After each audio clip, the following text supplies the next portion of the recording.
মেয়ের জামাইয়ের মরদেহ নিতে থানায় মমতা কর্মকার। সাভারে মেয়ের বাড়ি থেকে ফেরার পথে নরসিংদীর শিবপুরের মা ছেলে ও ৫ বছর বয়সী নাতির জীবনও নিভে গেছে ঘাতক কাভার্ড ভ্যান চাপায়। শনিবার রাতে টঙ্গী ঘোড়াশাল বাইপাস সড়কের কালীগঞ্জের মূলগাঁও মাদ্রাসা এলাকায় বিপরীত দিক থেকে আসা কাভার্ড ভ্যান চাপা দেয় সিএনজি অটোরিকশাকে। এতে ঘটনাস্থলেই সিএনজি অটোরিকশার ৪ যাত্রীর মৃত্যু হয়। খবর পেয়ে ফায়ার সার্ভিস ঘটনাস্থলে পৌঁছে গুরুতর আহত এক শিশুকে এবং অটোরিকশা চালককে উদ্ধার করে কালীগঞ্জ উপজেলা স্বাস্থ্য কমপ্লেক্সে নিয়ে যায়। সেখানে কর্তব্যরত চিকিৎসক শিশুকে মৃত ঘোষণা করেন। অটোরিকশার ওভারটেকের কারণে দুর্ঘটনা ঘটে বলে জানান প্রত্যক্ষদর্শীরা।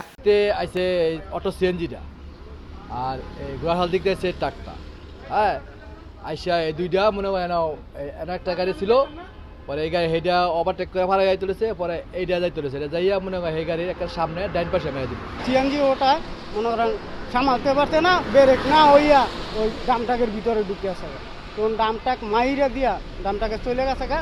তো এইখানে যদি একটা বড় ধরনের একটা স্পিড ব্রেকার থাকতো বা একটু ওই পাশে একটা থাকতো, গাড়িগুলো স্লো আসতো, স্লো আসলে এই অ্যাক্সিডেন্টগুলো ঘটতো না।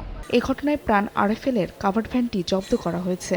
তিনজন একই পরিবারের, তারা বেড়াতে গিয়েছিল, সাভারে বেড়াতে গিয়েছিল। সাভার থেকে ফেরার পথে নিজেদের বাড়ি নরসিংদী যাওয়ার পথে প্রতিমধ্যে এই দুর্ঘটনা ঘটে।